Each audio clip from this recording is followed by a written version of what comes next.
Hey everybody, Zon Gets 134 here. An Average Joe Squad here as always. And if you saw our preface, you know what movie we just got out of seeing. But just in case, hello everybody, welcome to another episode of Remember the Hyphen, the show where we look at comic books, movies, and everything in between. And we just saw a piece of shit movie. Let's talk about it. We're here to talk about, oh for fuck's sake, the movie. So, if you didn't see our preface, we saw Birds of Prey. No, I'm sorry. Us in an empty theater. No, I'm sorry. That's not the full title. The full title is Birds of Prey and the Fantabulous Emancipation of Harley Quinn. Actually, it's Harley Quinn, Birds of Prey. Well, now it is. Yeah. As of this recording, apparently they're going to change the name on the marquee and shit. Also, I apologize. I'm hungry as fuck. Yeah, it's fine. Because apparently I don't think everyone got it enough because apparently this movie is doing super poorly. We wanted to actually watch this on Sunday or Saturday. As of recording this, we filmed this on a Monday. We actually were all set to go the other night. We were all geared up. We had our buddy Doug coming with us, who guest starred with us on the Addams Family video. We were all set, and then because we work in a retail store, and we went out to do compost, and it is just pissing snow, bro, sideways. Yeah, I know. Okay.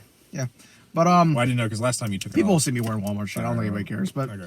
Plus, most of the people that are sub to us are Walmart people. So yeah, fair enough. But yeah, it was pissing sideways snow, and we just decided there was no point in risking our lives for a movie we knew wasn't going to be very good. Yeah, because I'm kind of glad because if I had died and gone to heaven and they were like, "Why did you die?" I'm like, I got attacked by a blizzard while going to see the Birds of Prey movie, and they probably would have sent me straight to hell. We'll consider that time served. Yeah. Plus, you worked at a Walmart. So, we'll consider that time served. Okay. Let me go first before the salt starts. Well, I was gonna at least just a preface. Yeah. Okay, so spoilers. I don't know why you care about spoilers for this piece of shit. But yes, there will be spoilers, obviously. We won't probably spend an hour talking about this film, although we might because of the amount of bullshit we just saw. But also going in, yes.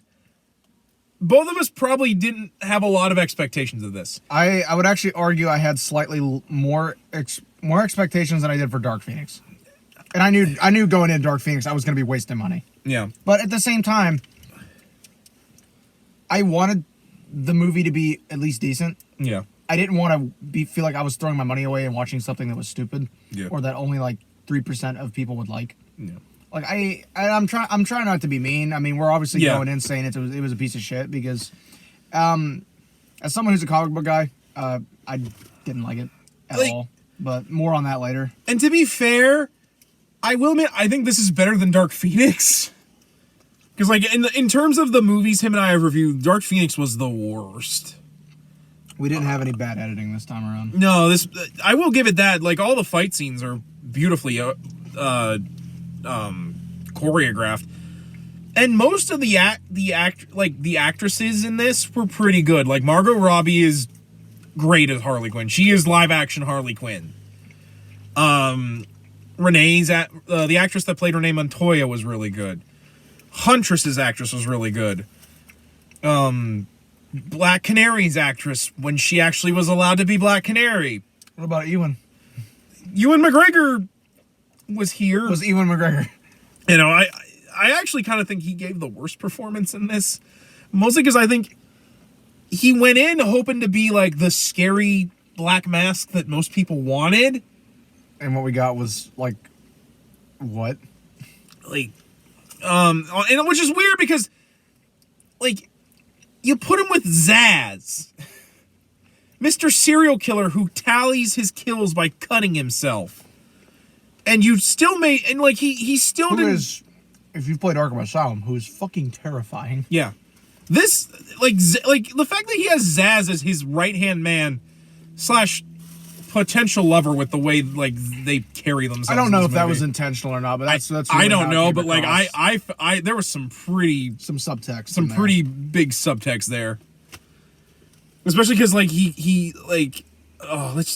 just.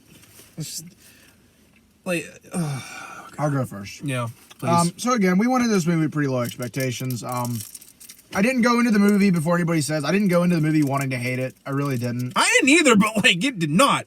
But a lot of the issue with us as I said, we're comic book guys. You know, we know the comic books, we know the characters. We know how these characters are supposed to be. And while you can obviously throw the argument out there that it's a different interpretation of the characters, as when we get to it, you're definitely going to figure out what character we were the most pissed off about. But Me especially. yeah, him especially. I went into it wanting to enjoy the movie. Because, again, I don't go into any movie knowing it's going to be dog shit. I'm going to throw a movie away. Besides Dark Phoenix. I knew that going in was going to be bad. But I wanted to see it because I'm like, X-Men movie. Cool. But I went into it with very low expectations. For the most part, I thought...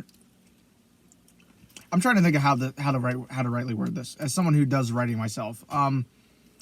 I felt like the writing bounced around a lot. And again, well, I assume that was probably intentional based on using like an unreliable narrator type trope, you know, where stuff's in question and we bounce back and forth a lot.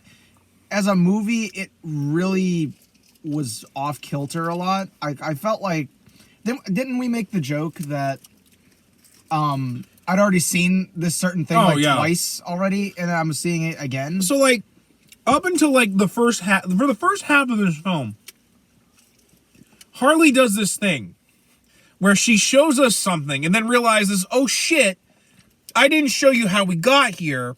Let's go back. Okay. Jamie, pull that video up. As someone who hates that in comic books where it opens on like a dramatic action moment that doesn't play off with what you saw at the end of the issue you were just read 4 before. Days earlier. It literally is like, well, how do we get here? How do we get here? Let's go back. Let's go back. Don't do that in filmmaking. God.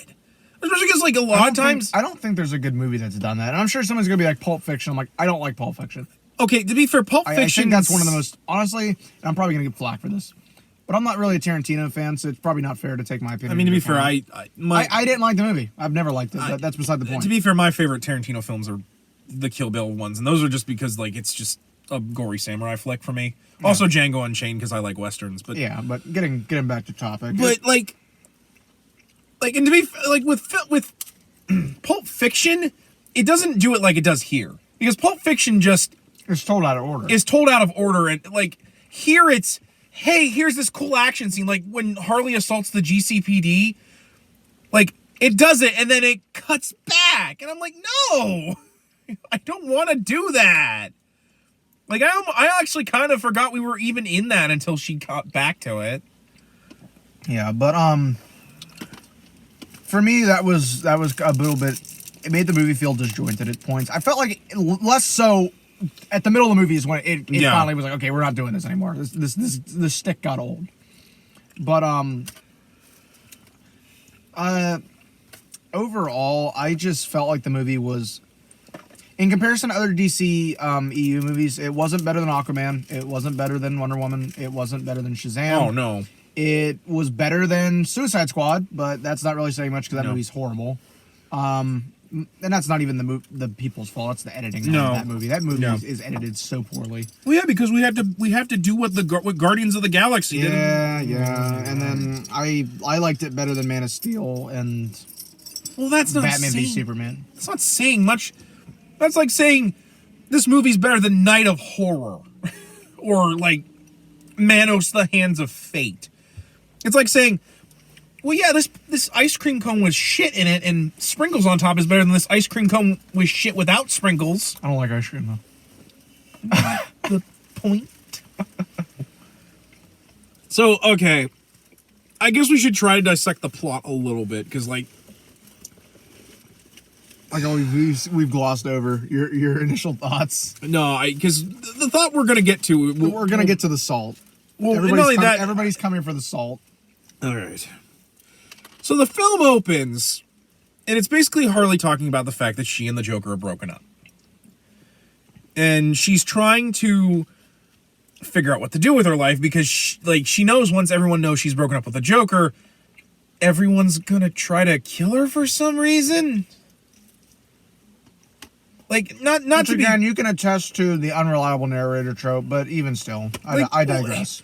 Not to be rude to Harley, because I like Harley, but you were the Joker's sidekick.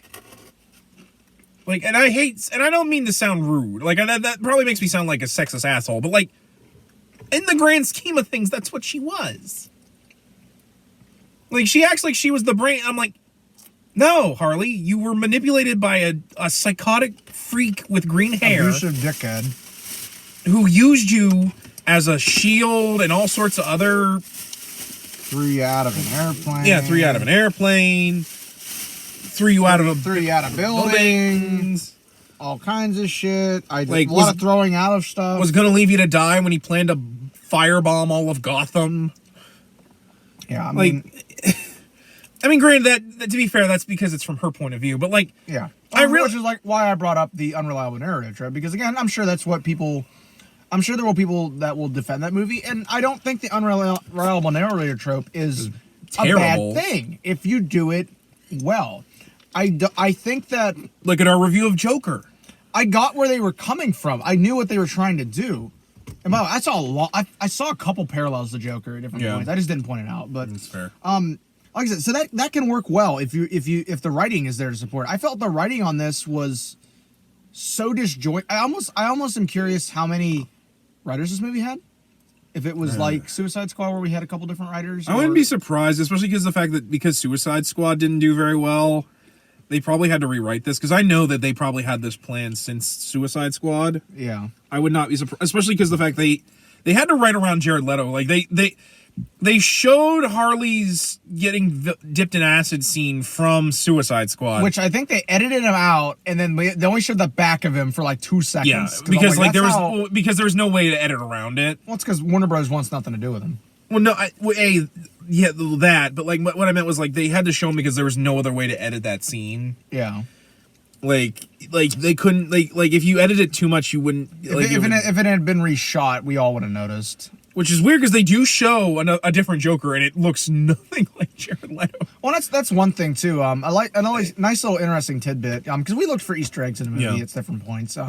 Specifically, there's a scene where Harley's in the GCPD lockup. And we were looking for stuff that was references to other stuff, but there wasn't really much. I think they had like one of the statues from like the original Burton films, or like because like the Burton films had like all these weird statues that were like just part of buildings. Yeah. But the beginning of the movie actually has a lot of animation, and it's done in the Teen Titans Go style of animation, which for here it works. Yeah, I'm not a Teen Titans Go fan. Well, then, to be fair, it's in Cintarly's head, so I can kind of see why it's a lot more... Like, you would need something kind of super cartoony. Ladies, cuckoo for Cocoa Puffs. Yeah. So, basically, while all this is going on, we're introduced to a bunch of other characters. Specifically... Black Mask, a.k.a. Roman Sionis, who wore his mask for about 5 minutes of this film. Screen time. Of total... And, yes...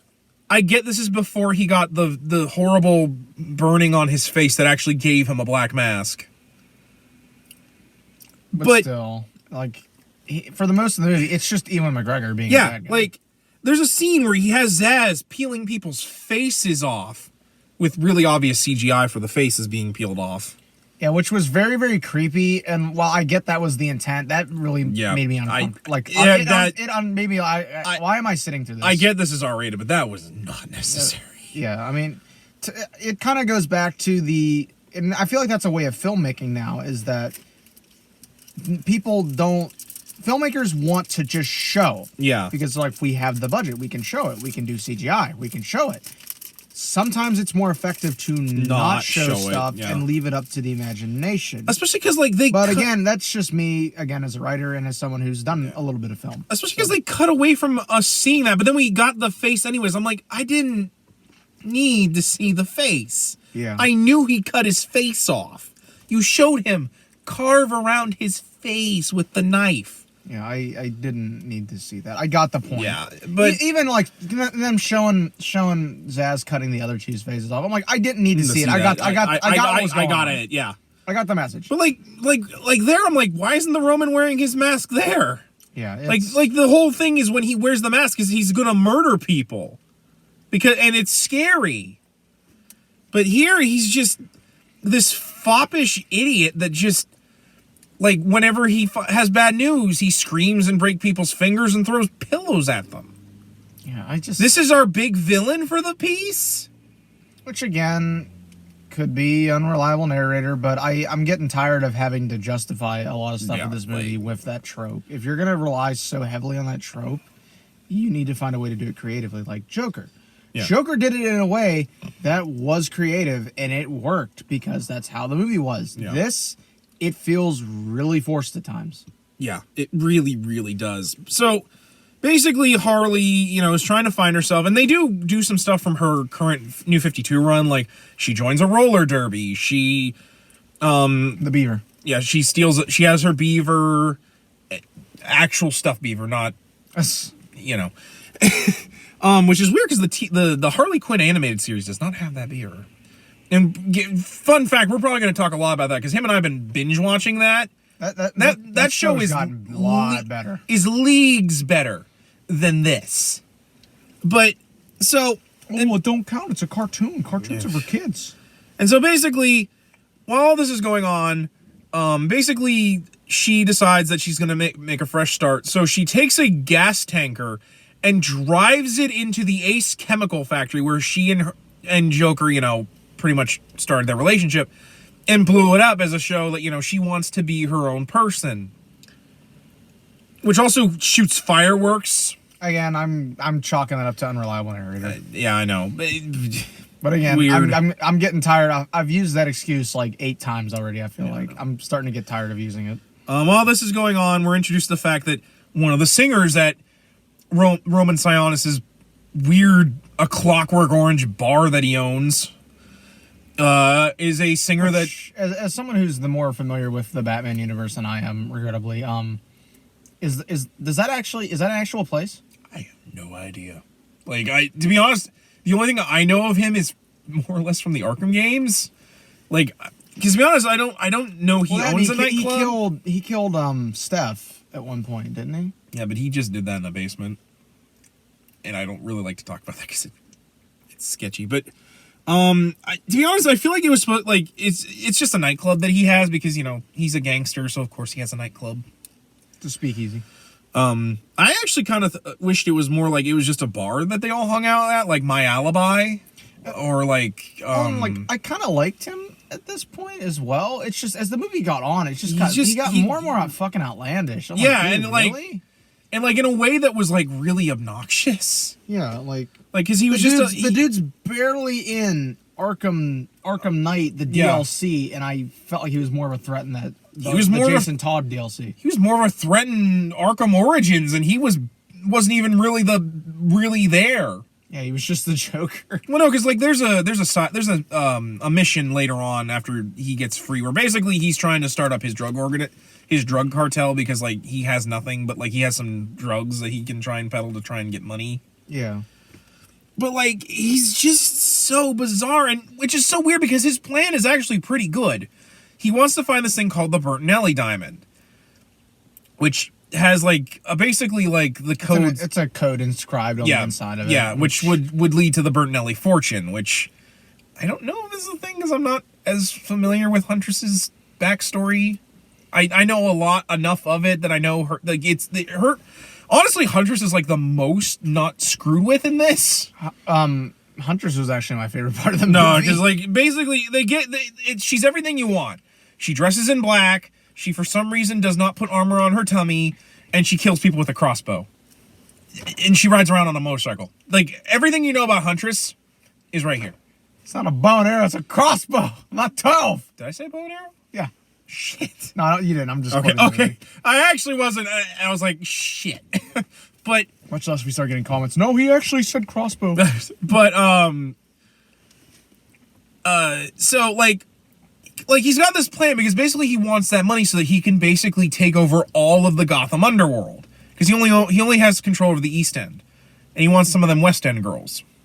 West End girls. Damn it! Now we're gonna get flagged. YouTube's algorithm is gonna have a field day. Yeah, whatever. So basically, but while this is going on, we're introduced to the singer. And to be fair, I'm kind of trying to talk about this, but to be fair, again, it's all over the map, so I'm just gonna go with the things that are important. This singer that at the bar while Harley's getting trashed, and I mean me the night I drank the whole bottle of Jack level trashed. Who's blonde and who's singing shatters a martini glass. Yeah, it's Black Canary. who for some reason works for the freaking Black Mask. Which is not ever a thing. As little educated as I am on Dinah, I don't believe that's ever. And I know you're thinking, Zangetsu 134, you well-mustachioed man, this is a new character. And I would say that, except they bring up the fact that her mom was the first Black Canary. They don't say it, but they basically say she was a super-powered costumed hero who helped the GCPD until she got shot because the GCPD is corrupt as shit. Yeah, the new character excuse that doesn't fly with this. I don't want anybody using that. Because it's again, not real. because Renee helps her out and brings up the fact that Black Canary's mom exists. And also she has the metahuman canary cry. Why is she scared of Black Mask? Yeah, I get that she's loyal because he gave her a job, but come on, there's literally scenes where she's terrified of him. that was one part with me. Like I said, I don't understand where the hell DC was going with that. Yeah, I'm sure. you got this. And I know some people are gonna be like, "Well, that's the writers." I'm like, "Well, DC, I'm pretty sure had to approve this, or someone looked at it. There was some degree of quality control that it passed on somebody's desk, and they read it and said, "Yeah, this is good." That being said, that she at least had some moments where she was Black Canary, like when she helps protect Harley from getting sold into a sex slave ring after she gets too drunk. Which, I don't know how she can with the amount of Joker venom and other toxins that are normally in her body. That was just fucking weird. I don't... Yeah, basically, Black Canary kicks their asses and then drops Harley off at, like, this 7-Eleven kind of place to get an egg sandwich. And to be fair... That was a nice fucking egg sandwich. It really nice was. Nice fucking egg sandwich. Like, it's got, like a bun that, like, had, like, butter... Like, it looked thick. And he always uses 6 months out of date cheese, which like that. Ew. Yeah, that. Have you seen 2 month out of date cheese? We were gonna retail. We know damn well cheese don't look that good. Well, to be fair, I guess you could argue if it's like actual cheese and not like the stuff you buy like in a square, because it might work. I don't know. I'm not touching that one. I don't cook. So. But basically, while this is going on, Detective Renee Montoya finds Harley and chases her and makes her lose the egg sandwich. Which... The most heartbreaking scene in the movie. Which it really was. Because, damn, that was a nice looking egg sandwich. You can tell we're hungry. Which is weird, because I didn't even think you liked egg sandwiches. I do, if they're just egg and cheese. But to be fair, I think there was a lot of other things on it. Yeah, no bacon and no sauce. No, to be fair, even with all the stuff they put on, it was a fine-looking egg sandwich. We were going to go to McDonald's, and I was like, you know what? I was going to... Yeah, welcome to Remember the Hyphen, where we review food. But, like, the drive, there's no drive-through and all the lights are out, so I know it's like midnight, but like McDonald's is open 24 hours. Usually it is. I don't know what's going on there, but and basically she gets chased around and eventually she gets captured by some guys working for Black Mask. And Black Mask needs her because for some reason, instead of just having some of the cops that are on his payroll, he needs her because, well, okay, he was just going to kill her, but basically Harley's like, no, you need me because I can help you get this thing you're looking for. Because he sent his hired goon, Zaz, along with Black Canary, to get the diamond from, like, this pawn shop that just has this thing. And when they did, it got pickpocketed by a little Asian girl in a hat with a cast on her arm. Named Cassandra Kane. I'm just gonna warn all headphone users in advance. Rest in fucking peace. All right. What was that voice you just did? I could forgive Black Canary being a goon for Black Mask. It's a little weird, but you know what? She eventually becomes her own thing. I could forgive the fact that Renee Montoya, who's a good cop, keeps getting the credit stolen from her jackass of a police commanding officer. And even the fact that the DA clearly has a lot of issues with the fact because they were dating and she was a woman, so points to actually keeping Renee a lesbian. and who basically says she's out of control, despite the fact that she's the only one doing anything to stop Black Mask. But then we come to Cassandra Cain, who's a pickpocket, an Asian pickpocket.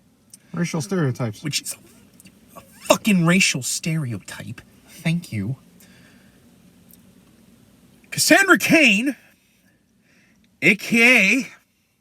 the third, although thanks to the Golden Age stuff being a different thing. She's in the comic. She's Barbara's successor. There so she's in modern age. She's the second Batgirl.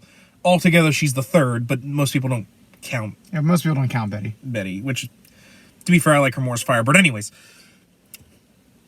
Cassandra, who talks a lot for a character that's supposed to be mute / has a learning disability, can only string about 3 words together because she doesn't know how to read.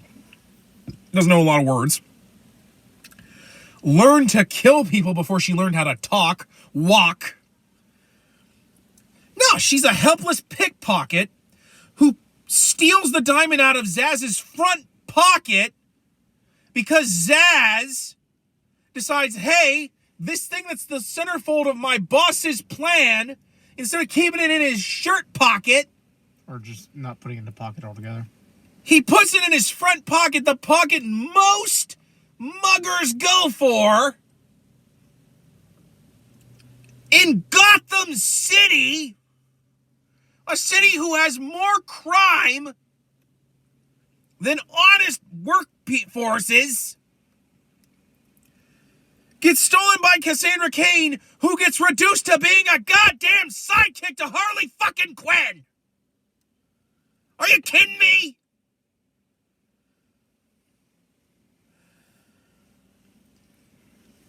There's a lot of things I can forgive about this movie. Cassandra is not one of them, especially because she's basically just short round to Harley Quinn. Which, again, racial stereotype, not really cool in this day and age. Or if you know modern comic book movies, the Russell Collins to her Deadpool. Yeah, that's the thing that pisses me off the most about this movie, is it's basically Deadpool 2. You have it where both Deadpool and Harley start the film off in a bad place. With Deadpool, it's his dead girlfriend. With Harley, it's the fact she broke up with the Joker. And they decide to better themselves because they come in contact with a child. Russell for Deadpool, Cassandra for her. And in doing so, she has to get a ragtag group of heroes together to help save them. Like X-Force. Except the problem with this film is that it's called Birds of Prey, the Fantabulous Emancipation of Harley Quinn. Yeah, there you go. Whatever the fuck this movie is called. It's a very long-winded title that I'm like, who looked at that? And it's not even important. It doesn't even roll off the tongue. At the top, hell, when we got the ticket, it just said Birds of Prey. Because that's what people went to see. And yes, I know Harley was some of the important naming for this, but come on. Most people were like, ooh, a girl superhero movie. Let's go see it. And so basically, that's my biggest problem with this film. There's some decent shit in it. But the fact that you had to take my favorite Batgirl and make her just a kid sidekick. Which I still don't get why that was the thing. Because it was just, to me, I'm like, okay, as someone who writes, that was incredibly fucking lazy. Now it gets me. They're all chasing after this diamond except for Helena. Helena's just doing her thing by killing all the people that killed her family. I don't know what the fuck I just walked into, but that guy's dead, so I'm done. And you didn't know that Sionis helped with the hit? He hired... For God's sake, Zaz works for Black Mask in this. For some reason. Yeah, Mostly because I think they make muffins together on the weekends. Yeah, with me, not to distract from the salt mine. No, go ahead. Please eat, my friend. I know you saw me burrowing in over here, oh no, I know what's coming. Oh no. But because I know there's gonna be some people well, you didn't give the movie a chance. I'm like, well, this is my problem. I'm all for giving things a chance if they want to try to do something new or do something interesting. The problem is, you can do something new and interesting and not totally warp and change characters just because you want to have a fucking movie that competes with a rival, or you want to try to kick off a new series. I'm like, that's called lazy writing. And yeah, Marvel as well is not innocent of it at all either. Oh, hell no. Every first movie is basically Iron Man for most characters. Well, and even I have issues with the writing, and all of them really do. But at the same time, for the most part, the characters are the fucking characters they are in the comics. Also, here's why. why. They don't need to be changed a whole fucking shit ton degree. Now, obviously, there are exceptions to this, like how they couldn't really use Hulk because Universal owns distribution rights. And they didn't really use Black Widow at all because I feel like they just didn't know what the fuck to do with her. Pretty much. The problem with this is that, again, and this has been my problem with DC for a while now, as anybody going through all the rest of our videos will probably attest to. I am so tired of DC trying to fucking compete with Marvel and be like, we have our own EU, when it's not fucking coherent. It is so disjointed and disjangled, and everything has to be fucking dark. It's like a fucking minor league team deciding they're gonna play whoever the fuck won the World Series. Yeah. That ain't gonna work. It's never gonna work, and anyone who writes a story saying it would work is a fucking idiot. That's just my thing. I'm sick of... I want DC to succeed. Yeah. I like DC. DC was the first comic book company I ever fucking read because I read Batman first. Yeah. I want DC to succeed. I want DC to have the same cinematic universe on the same plane as Marvel. That way, all of us can be happy and enjoy everything. At the same time, I feel like for every good movie DC makes, like via like Wonder Woman, Shazam, Aquaman, they take 2 steps back. And I'm getting fucking tired of this dance. I want them to get some kind of quality control on this and to quit fucking wasting this kind of shit. Because again, like you said, there was a good movie in there. I wish stuff, and again, maybe I'm asking too much for it to be 100% comic book accurate because even Marvel doesn't do that. But at the same time, you would have, if they had just done, okay, here are all the characters. Make them closer to the comics. You would have negated a lot of people going into the movie already pissed off. Yeah. Like my friend here. You would have eliminated that. You would have had people go into it with probably not a lot of big expectations given the track record, but they wouldn't have gone into it already pissed off. Which when you go into a movie pissed off, your expectations are even lower. And to be fair, like I liked a lot of the movie, except every time they cut to fucking Cassandra, it was just reminding me that they ruined this character. And here's my biggest reason why I don't like what they did to Cassandra here. You know who Harley Quinn is. You know who Black Canary is. I actually knew who Huntress was going into this. Well, not only that, like, they pretty much just give you everything you need to know about Huntress. She wants revenge, she hates gangsters, and she kills people with a crossbow. That's kind of it with Huntress. This chick got rage issues. Although they do leave out the fact that she's also an English teacher, and she teaches high school students, which I'm like, okay. And to be fair, I think most do it anyways, just because it's kind of hard to like be like, let's take this hardcore badass assassin chick who murders people Punisher style and make her teach an English class. Yeah.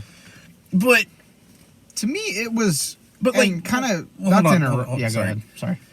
It's cool. But like, you know who all these characters are, and the fact the movies are.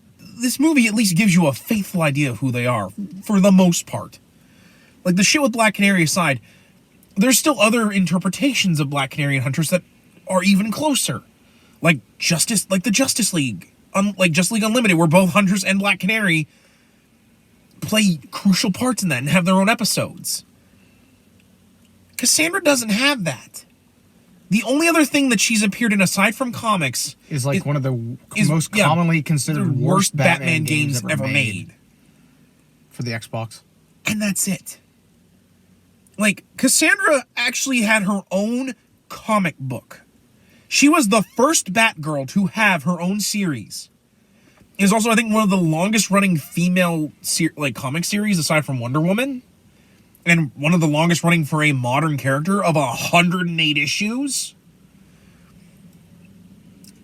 She is a character who has been maligned a lot in comics, who lost the Batgirl mantle to a neurotypical white female, and forgive me for using those big words, but like Cassandra was a minority. B, she has a learning disability because of the fact she wasn't taught how to read when she was young. Which is someone with a learning disability. I appreciate. Because people don't want to write that. Yeah. Because people don't get it. But like, out of all that, she's also a character who actually, probably of the Bat family, upholds the no-kill rule even more than Batman himself. Because Bruce has killed people. Well, depending on which Earth we're talking about. Well, that, like, if a villain really pissed him off and like he couldn't save that dude, he's not gonna feel real bad about it. Or you push him to the brink, yeah, like Joker did in Return of the Joker. Yeah, or like the Sewer King in Batman the Animated Series, where he's like, I almost let you get hit by that train because I was really considering killing you for treating all these children really poorly. Cassandra is not like that. Cassandra values life because she has actually taken a life. And she, thanks to her ability to read people via body language, because to her, body language is a language of itself with the way she was taught how to fight. She literally had her hand on a dude's throat, and she felt every single moment of his death. And it ripped her apart inside. I'm sorry if I spit on you. And she was like, no, I am not a weapon and I'm not gonna kill.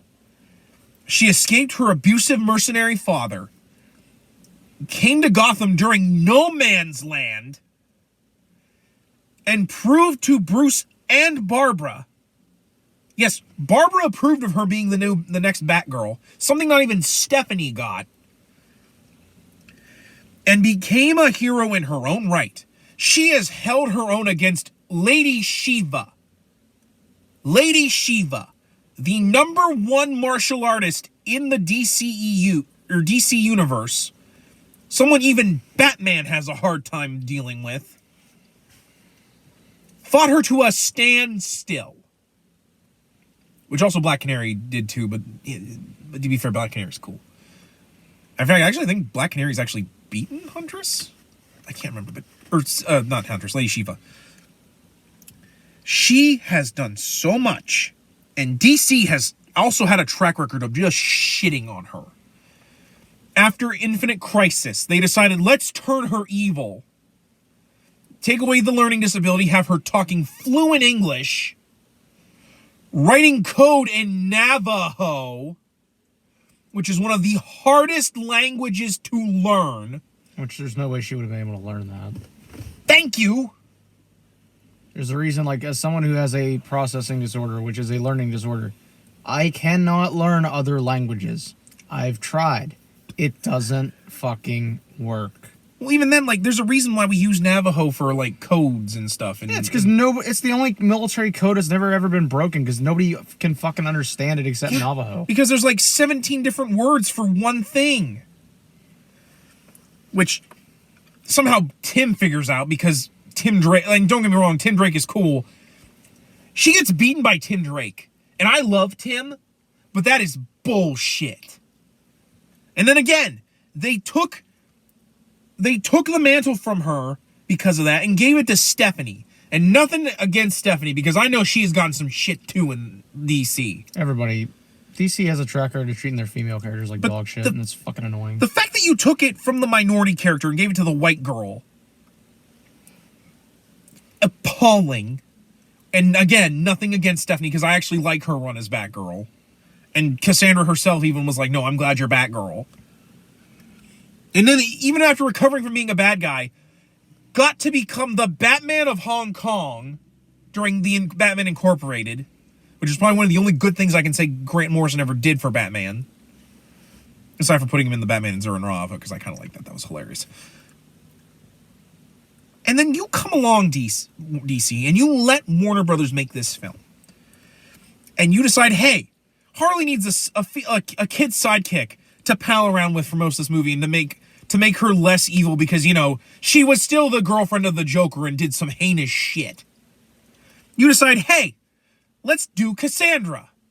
Because, A, we need a Batgirl for this movie anyways, and no one's going to want to see Barbara pal around a wheelchair, which is probably their asinine backwards thinking. It's ableist.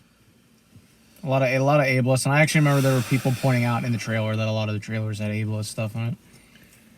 God, all to push the whole, like, we want to show these women are, like, you know, empowered females, despite the fact that you made Black Canary afraid to fight back against her evil boss.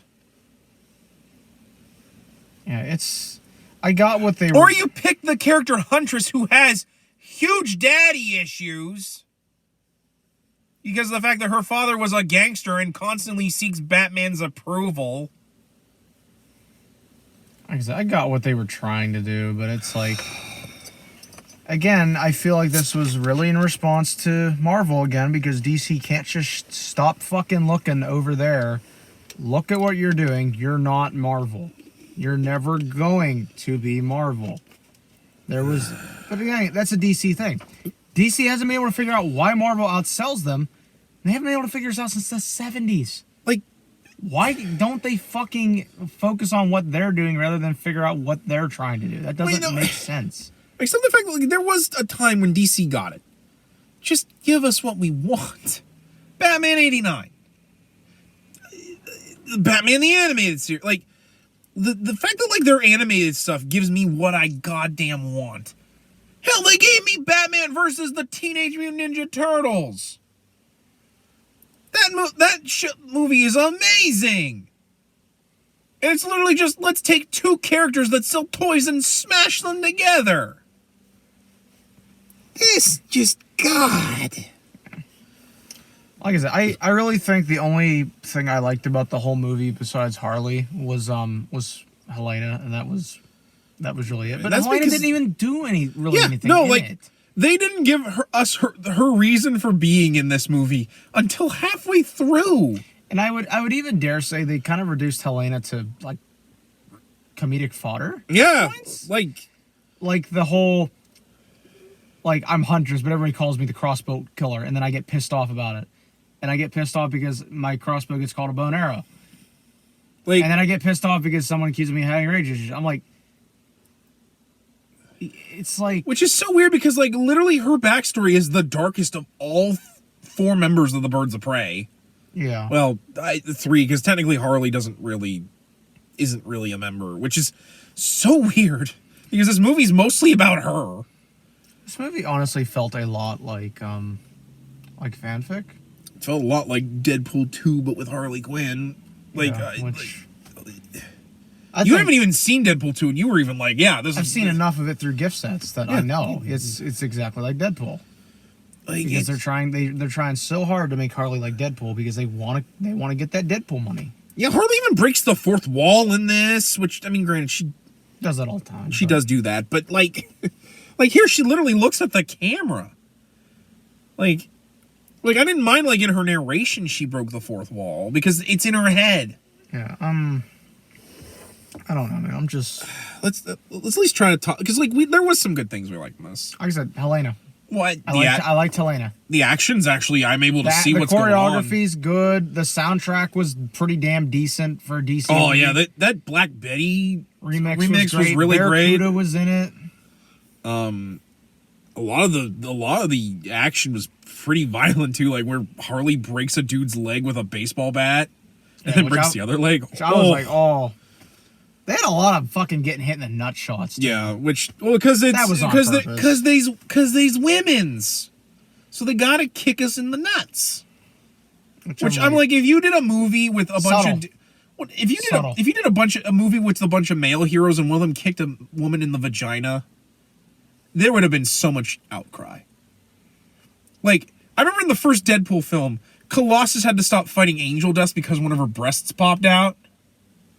Which I'm like, this is an R-rated movie. I like the fact that you couldn't show those nipples was like they had to not show. I'm like, Why do you care? It's R-rated. I mean, I'm sure you could obviously debate that, whether or not because that's a whole nother thing. We're not going to dive into that topic I here. would, except for the fact that, like, Deadpool gets pegged in the film. I'm talking more about the gender dynamics. I really don't want to get into that because I know.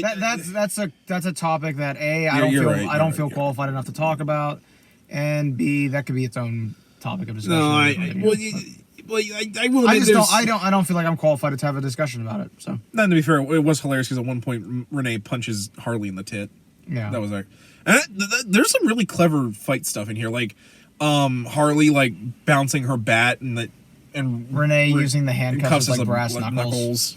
That was actually really clever, and I actually would like to see more cop characters actually do that with the. I don't think I've ever seen anybody do that. Yeah, that was actually really interesting. That was actually a really clever way of using the handcuffs. Yeah. Using cocaine. Where she gets high on cocaine and then throws a brick at a dude's face, which I kind of forgot that actually would hurt because that's that would hurt like hell. That would really hurt.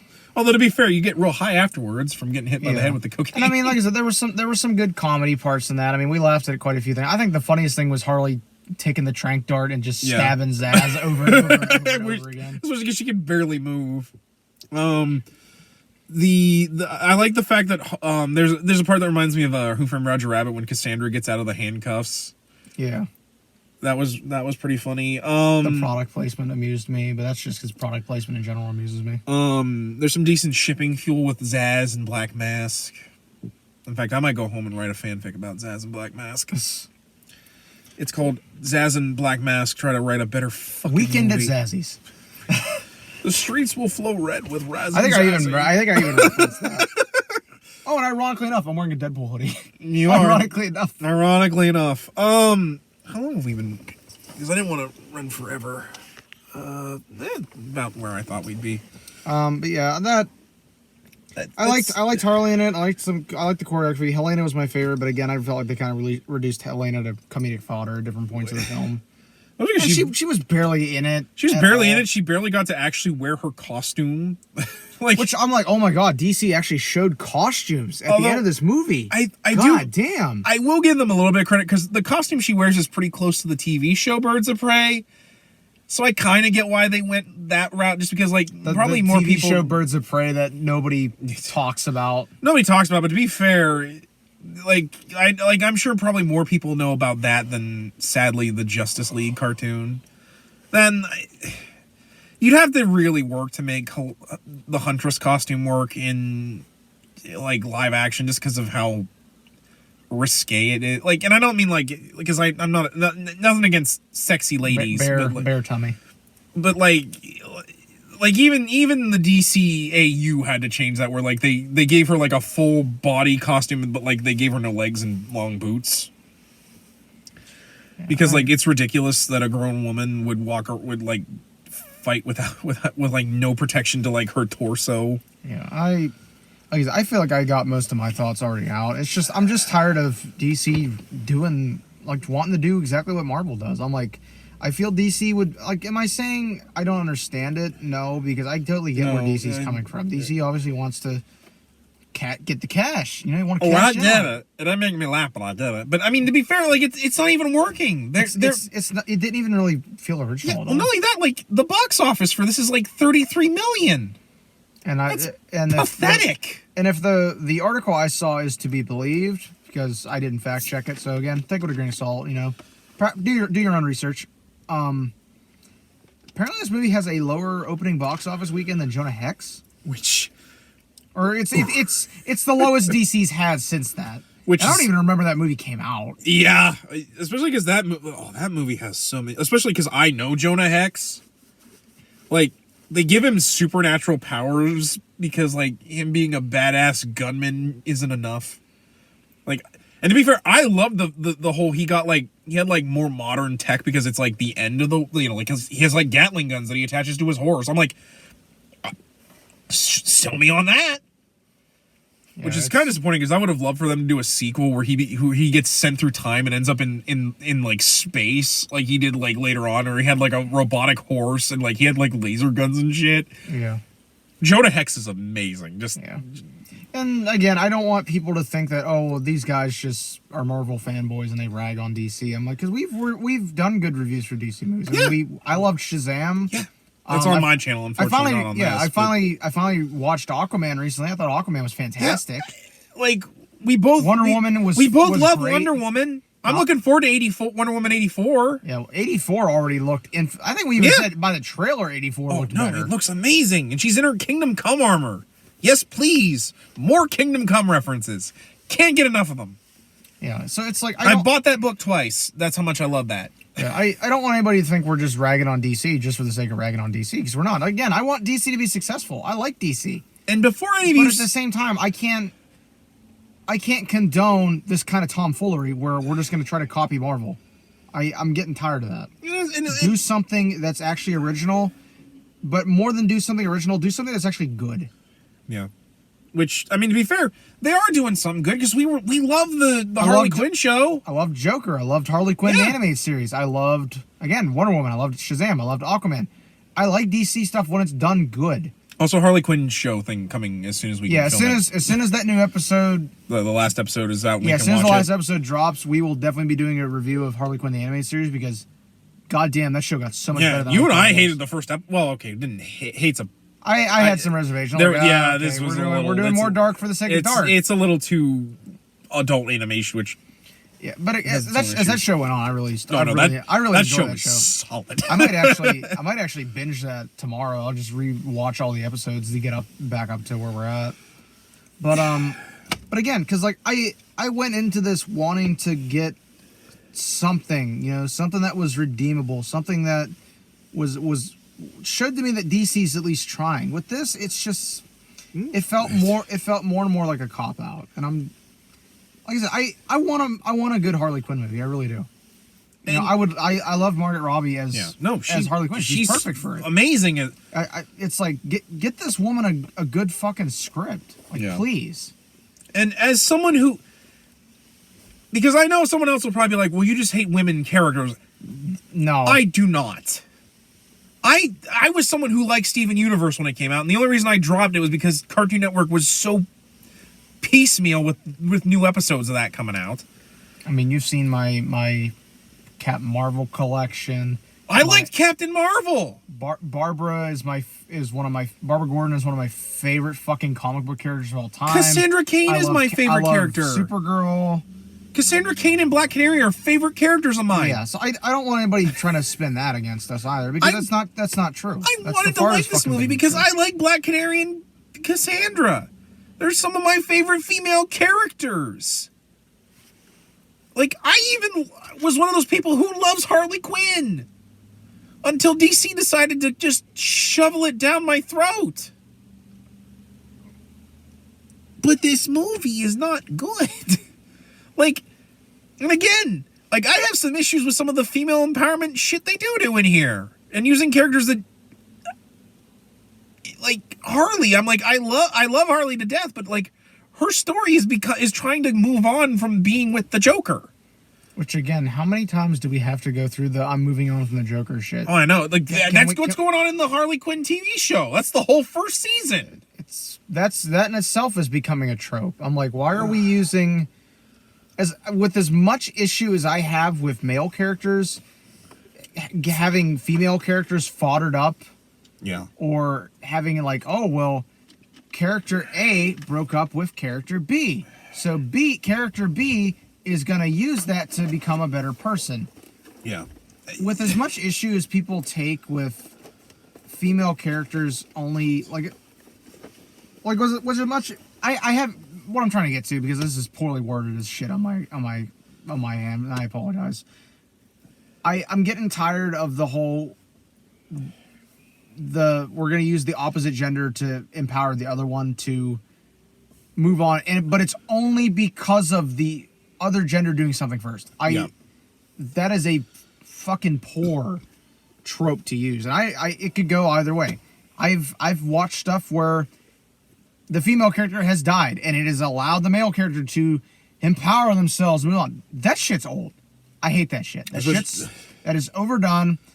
And it's kind of grinding me to see it done the opposite way around, because I'm like, it's still not it's still the same damn trope. It's just switched around. And like that, like we can write better than that. I'm so sick of seeing characters that are already empowered in comics have to learn the lesson of being empowered. Like Black Canary. Like, I don't care if Black Mask gave you a home. You clearly cannot condone some of the shit he does. Kick some ass! Like, God, that made me so mad. Like, especially because, like, Black Widow got to be cool. The first movie she was ever introduced to. Iron Man 2. Iron Man 2. What was the first thing we saw her do? Kick ass. Because she's Black Widow, damn it. Like, again. Female characters can do more than just fucking look pretty on screen. I'm sick of that shit. I fucking it's like that was my, like... That was why I liked Captain Marvel, because I'm like, fuck, Carol can actually fucking fight. Yeah! Again, she even Harley can actually fucking fight. Like, Black Captain Marvel even broke the stereotype of, oh, you can only beat me by, like, using your superpowers. I bet you could fight. She just blasts his ass. He's a bad guy. You don't have to prove shit to him. Someone else shouldn't determine your fucking worth. Yeah. Period. And it doesn't matter what fucking gender they are at all. Like Harley here. Or lack of gender, therefore, even. Yeah. Like Harley had basically the plot here where she has to prove that she's more than just the Joker's girlfriend, which... Whatever. I've seen that storyline 5 times. I want fucking something different. Yeah. Please. And I get, okay, well, we had to give closure to what Suicide Squad started. I'm like, yeah, I get it, but... Especially because, you know, you kind of embrace the fact that abusive relationships are okay. Which, again, really not fucking cool. Yeah. Really not fucking cool no, at all. That's a big no-no. Yeah, really. But I think we've really gotten all of the mileage out of this we're going to get. Final thoughts. I wanted to like it. I like parts of it. I don't think it's a good movie. Out of 10, I'm gonna give it a 3 out of 10, and I'm gonna feel I'm being pretty gracious. I'd probably give it a 3 or a 4, 3.5. I honestly tried to not let the Cassandra thing bother me, but like the first thing one of the first things she does aside from pickpocketing is lob a dynamite stick that blows up a car with a killer in it. Like, the fact that there's that. The fact that Black Canary, like, they have all the things that make her Black Canary. And it takes us forever to get to it. The fact that when she first uses her canary cry, she passes out from using it once. Which is like some really early Jean Grey as Marvel Girl type shit. Which I think I even mentioned to you about. I'm pretty sure I mentioned some that. 60s bullshit when... But, like, I liked Harley in this. But, like, the fact that, like, there's so much unevenness in this. Where some characters are allowed to be who they are. And then characters that are not. It's just infuriating. Again, I wanted to try. I, honest to God, wanted to try. But, like, they just didn't get it. And it's so ashamed. And the only reason I wouldn't give it, like, a 0 is because, A, I can see what's going on, and there's some really great action and a really kick-ass soundtrack. But otherwise, it's just bad. It's just really, really bad. And like I said, I'm even with my score. I'm trying to put aside the comic book differences because again, it can't always be 100% like the comics as much as I would love it to be. But at the same time, even I wanted to walk away having something good to say about it, but I just don't. In the end, it's like how the death of Roman Sionis was in this. 2 seconds. 2 seconds. Like it was just a big loud bang and then nothing. But anyway, guys, that's gonna do it for this episode. Man, reaction. Yeah, this was such a negative one. The second movie review on this channel, and it's just us ripping it apart. Especially because Like, the only other movie we have is Addams Family. And nothing against that movie. I loved it. But, like, that's not our bread and butter. And our bread... Our bread and butter is superheroes. Link in the description. We'll link to some of the stuff on my channel. Yeah. Like, we'll link to, like, the Captain Marvel review. I need to get that playlist set up. Because, like... What's our next movie? Is it Black Widow or is it Yeah, New Mutants? I think it's...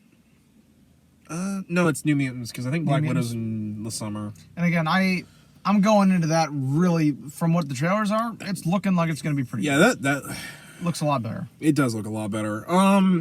And like I said, stay tuned, because we will be doing the Harley Quinn review once we finish that up. Yeah.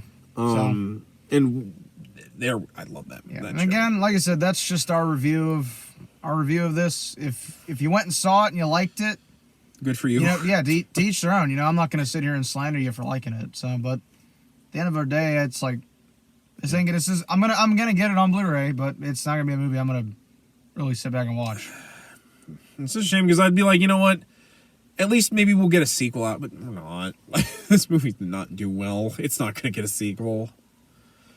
Probably means we're just going to get another Harley Quinn movie, and they're going to completely nix Cassandra out of it. They're going to not bring up any of the rest of the Birds of Prey. Yeah, so that's going to do it for this episode, guys. As usual, I'm Average Joe Squad. I'm Lonzo and Getsu with 134. And as always, we ask you to Remember the hyphen. Take care. I need an aspirin.